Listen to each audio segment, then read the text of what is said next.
So we see you at the White House. We see you having a really good speech here and also participating in some interviews. Tell us why this is important to America. Why this period is really, really important to America. It's the most important. It's not just for America, it's to the world. The path we were going down was horrific, and everybody knows it. I've said it in my speech here. The last four years we needed people's eyes to get opened up where we can see problems with deep state, uniparty, problems with decisions made by, call it whatever you want, this corrupt administration, whatever it was, and now everyone knows when Donald Trump was in, when you got to December of 2019, problem solutions, decisions he made helped all people, not just some people, and that's what we need.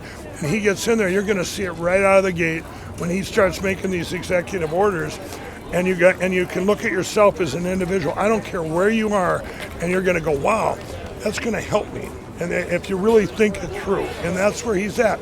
He's a great businessman. He's a great friend, and he just has a great gift, a gift of knowing what things will, like I say, manifest to, and that's a big thing in business. And and that's what this is. It's a business. When you make decisions, I tell people all the time now, when politicians and you see them make decisions that don't help any people, I don't care if you're liberal, conservative, Democrat, if it doesn't help any of them, they have a hidden agenda, and that's a very evil agenda. And a lot of that agenda has been exposed to the world now of what went on here that manifested across the whole world. And and I like I said there, evil's not going to give up. And I heard say evil's not going to give up. Yeah, and I do not want. I don't want this to be a Band-Aid, of him coming in. You fix things, and then they have the tools to break it all down again. And one of the things that I've stood for, we have to secure our elections here in the United States. 132 countries have banned electronic voting machines. They've done that for a reason, because you can steal a whole election with a press of a button. That's what computers can do. You don't need a cabal of people to steal millions of votes. You just need a few. And we have to have people that are elected and not selected. And over 100 countries have banned early voting and mail-in voting. We have the worst election platforms here in the United States in the world. No one's even close. We have all the bad practices. Now we get one thing here, everything I've worked for, and my teams are still out there working. We've got, the way I look at it now, we've got 2 years, a little less than 2 years to completely finish the job we started, was to get to paper ballots and count like all these other countries. Right. And then we see also, this whole weekend we see people coming from both sides, for or against, marching, so many rallies in D.C. There are also people coming from different states to show that although the president has been elected, they disagree still with him. What's the message do you have for them? I just think, here's the deal. Yeah. I think Donald Trump's one of the greatest uniters in history. If you talk to people, now there's the fringe over here. One of the things, he has proof of concept. When you got to December of 2019, no matter who you were, if you were in the street, I used to live in the streets, all the way to 4-4. Your lives improved. Your physical lives had improved then. Consumer confidence was at an all-time high. This is right before the virus, and he did that in spite of all the attacks, and so people don't forget that. I mean, you've got your protesters out there. I'm surprised I don't see any here. Are they paid? Of course, a lot of them are paid. I've been there. I lived it. I watched them all. I can go up right in the middle of a protest. In fact, I was going to try and couldn't find one today. But if I get to one, I'll rock right in the middle of it. I'll talk to them, have them say, yeah, we're getting paid to be here. Give me a break. The people out there all know that this is the right thing, because the last 4 years they've had horrific, nonsensical things happen. Okay, you can go back to the virus, like in my home state of Minnesota. Back to the virus and the things that our governor, that horrible Waltz did. We had to eat outside in snowbanks and, from the restaurants. And he did a thing over Thanksgiving. We could only have 10 people in our house, or the neighbors could turn you in and you would go to jail for 90 days. These things people don't forget.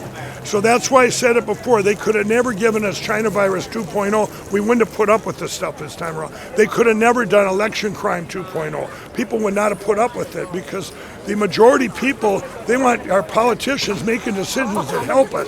We forget about the parties fighting and stuff.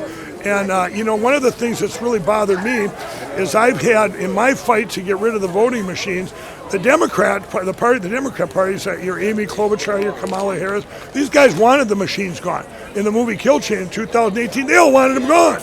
And over here, the biggest fight I've had has been the Republicans, and I found out they're these uniparty Republicans. You would think I'd be able to go into states like South Dakota, Alabama, and say, hey, look what happened in the 2020 election. Look what happened in the 2022 election.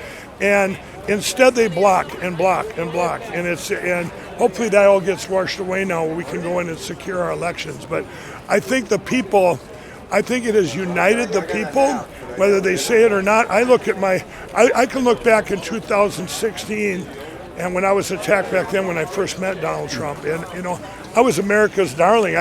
Going from a crack addict to the American dream on steroids, all the media would come up, hey, how many people you hiring today? How many, giving people second chances? And then all of a sudden they attack me because I went all in for a man that I met. And I'm going right then. I'm going, well, this doesn't make sense. You're trying to understand why they were actually attacking you? No, they never, they didn't. And I'm back then, I'm going, this is in 16. I'm going, okay, I met the man. You haven't, And these media friends, all these journalists and stuff, all these outlets that attack me, there's something much deeper, because and it was a hidden agenda, a hidden agenda, and that's what I've said it before. We broke through the biggest cover-up to the biggest crime in history. We broke through the cover-up part. The media tried to cover everything up of the 2020 election, not just that, to cover up the fact that you've got to get rid of the voting machine. I was so happy when Elon Musk last June came out. He's seen all the stuff that we had that we've all uncovered, and he said we've got to get rid of them and go to paper ballots and count. He's got a big mouth, and with him putting it out there, and you had countries like Argentina 2 years ago.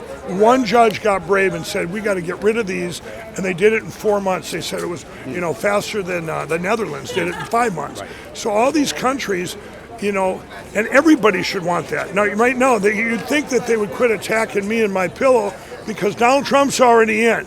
They can't use that for an excuse. So why are you attacking me? You're only attacking me because I'm not going to shut up about getting the paper ballots and counting. And that's what they fear, And hopefully we get some brave judges in all the cases going on across this country. Because that first judge that stands up and said, hey, let's look into these machine companies and let's see what they're hiding. They've never let us look inside. I mean, they control our elections. That's crazy. If you have a mistake in your bank account, you get to look at your bank account statement, right? And they investigate it, Here you can't. It's disgusting. What do you think about security? You probably have been to so many inaugurations. These security sick. The security that's the Secret Service, and it's crazy. The fences of the city. Why do you think it has to be this secure? The Americans cannot have access in so many other locations. Why is it so important to secure the president? Because look what's happened. You've had two he shot once, and then another time. They don't want that. Evil fears that. They fear that we could actually have people elected and by the people. If you have secure elections and fair elections. Look what Taiwan did. They have paper ballots hand counted. They went through one by one because they knew how important that was to not lose their country and lose their.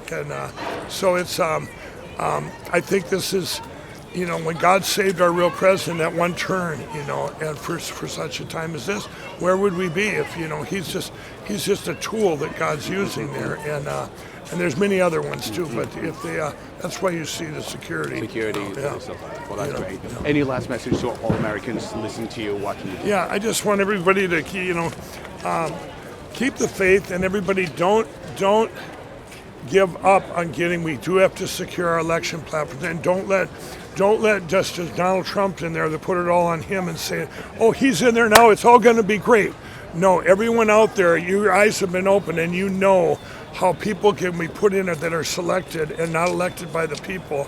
The change has to come, that we never have that happen, what's happened the last 4 years, and it happened in 2020 ever again. The whole world is watching. Why do you think around the world they're all cheering for Donald Trump? All of them going because, and you see all of a sudden wars come to a close, but because he's coming in. You know, you've got, this is a battle, it's a spiritual battle of good and evil of biblical proportions. We are at an apex in history, and so I just encourage everyone, do not give up. I encourage everybody, I have LindellTV.com now, go there, because we have to secure our election platforms, and we have to, you know, make sure that this next 4 years isn't just a, like I say, a Band-Aid or a fix. We all know the worst of it. We have a team. Just think if he would have been killed, Right. where would we be? Where would that path of evil take us? Where would that be? So it's a miracle, and God's given us grace for such a time as this, everybody. Right. Thank you so much, Yep. sir.